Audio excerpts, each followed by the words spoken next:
안녕하세요, 블랙캣입니다. 지금 시각은 대략 오전 9시 정도고, 새벽에 일 끝나고 운동 급하게 하고 부랴부랴 국회 안으로 들어왔고요. 저는 출입증이 있기 때문에 국회 안으로 들어왔는데, 국회 앞에서는 벌써 여러 시민들이 윤석열 탄핵 시위를 하고 계시더라고요. 오늘은 윤석열 대통령의 탄핵소추 표결이 있는 날입니다. 5시에 시작이 되고 원래는 7시였는데 오후 5시로 2시간 땡겨졌죠. 이 이유는 한동훈 당대표가 탄핵 지지로 의견이 굳혀졌기 때문에 당겨진 것으로 보입니다. 사실은 말 안 하려고 했는데 저는 이제 국회 N년차 기자입니다. 국회 기자라도 정치적인 내용만 다루지 않고요. 이제 민주당도 국힘도 아닌 중도 기자입니다. 산업, 환경 등등 전문적인 내용을 주로 취재를 하기 때문에 이제 법 발의나 국감에서의 어떤 활동들을 하는지에 따라 당이 아닌 그냥 그 의원 개개인을 좋아하는 기자입니다. 그렇기에 지금 말씀드릴 내용이 한쪽으로 쏠린 내용이 아님을 미리 말씀드립니다. 저는 이제 객관적으로 판단했을 때 100% 탄핵소추가 될 것으로 생각이 들고요. 왜냐면 지금 윤석열 대통령이 계엄령을 내렸는데, 이제 이미 법 쪽에서는 만장일치로 내란죄에 해당된다라고 나왔고, 법리적으로, 헌법적으로, 민주적으로 굉장히 파괴적인 행동이었기 때문에 수습이 불가한 상태입니다. 아무래도 극보수층 국힘 의원이라 할지라도 이탈표가 안 나올 수가 없습니다. 왜냐면 국힘 의원들도 계산을 때려야 하기 때문에 아주 좋게 봐서 윤석열 대통령이 민주당이 거대 야당이 된 것에 대해 부정투표다, 부정선거다 하고 선관위를 털려고 계엄령을 내렸다고 치더라도 그럼 선관위만 털어야 했습니다. 근데 국회의원 잡아다 처리하라고 했고 실제로 계엄 해제를 방해했죠. 국회의원 못 들어오도록. 그뿐만 아니라 전 대법원장, 전 대법관까지 체포하라고 명단을 내렸고, 언론 쪽에서도 이제 김어준 언론인도 체포하라고 했고, 입법과 사법, 언론을 죽이겠다는 거였죠. 의도가 명확했습니다. 또 자기 당 사람인 한동훈 당대표도 잡으라고 지시했습니다. 자기 마음에 안 드는 사람들은 다 처단을 하려는 의도였죠.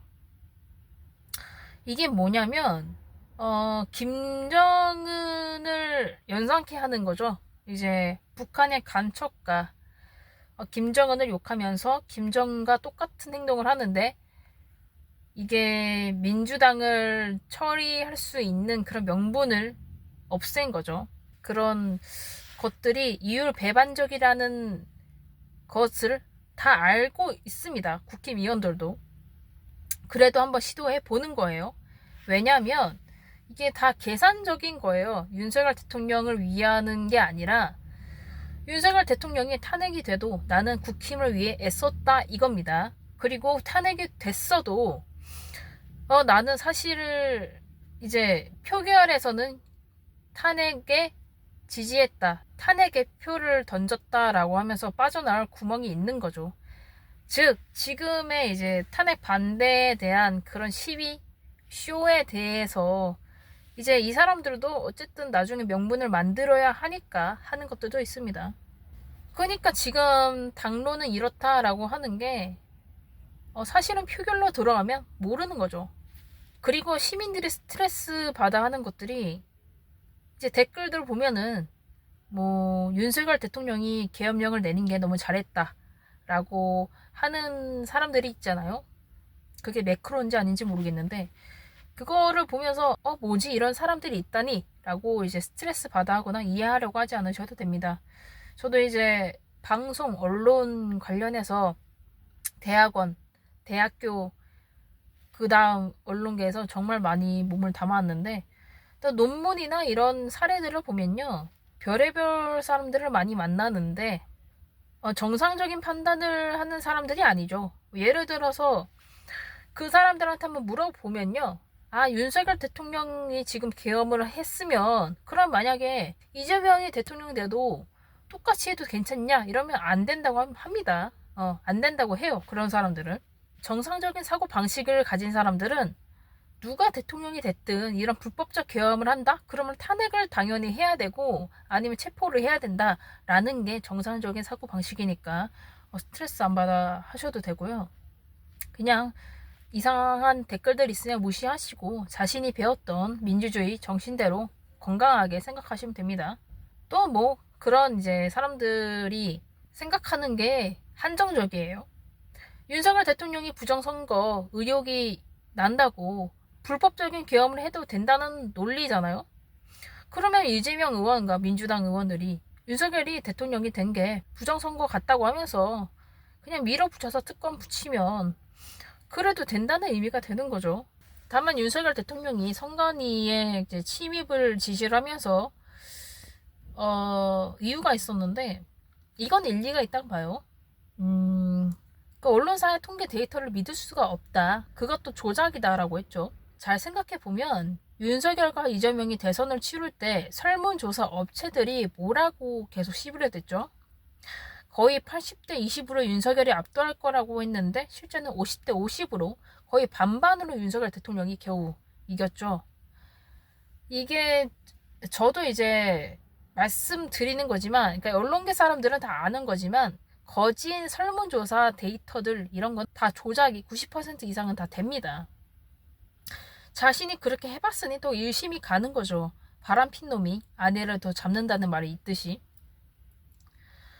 아무튼 지금의 국힘 당론이 아무래도 추경호 원내대표가 내란죄로 공범이 될 가능성이 매우 크기 때문에 적극적으로 이제 추 원내대표가 나서서 국힘 의원들과 함께 탄핵을 반대하자는 입장을 밝힌 거겠지만 국힘에는 극보수인 의원들만 있는 것이 아닙니다.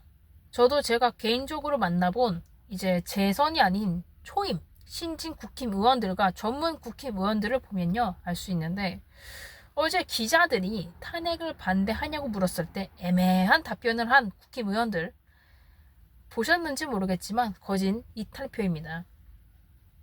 대놓고 말하진 않죠. 탄핵 지지한다고.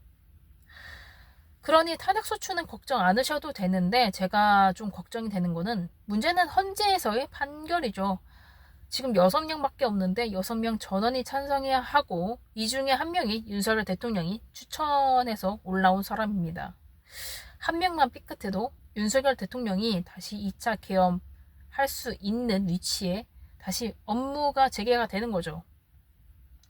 아무튼 오늘 5시에 많은 분들이 가슴 떨려 하면서 표결을 보실 텐데 국민들과 대한민국의 민주주의가 다시 파괴되지 않는 결과가 나오길 저도 기대해 봅니다. 이상으로 국회 기자 N년차의 탄핵 표결 전망이었습니다. 감사합니다.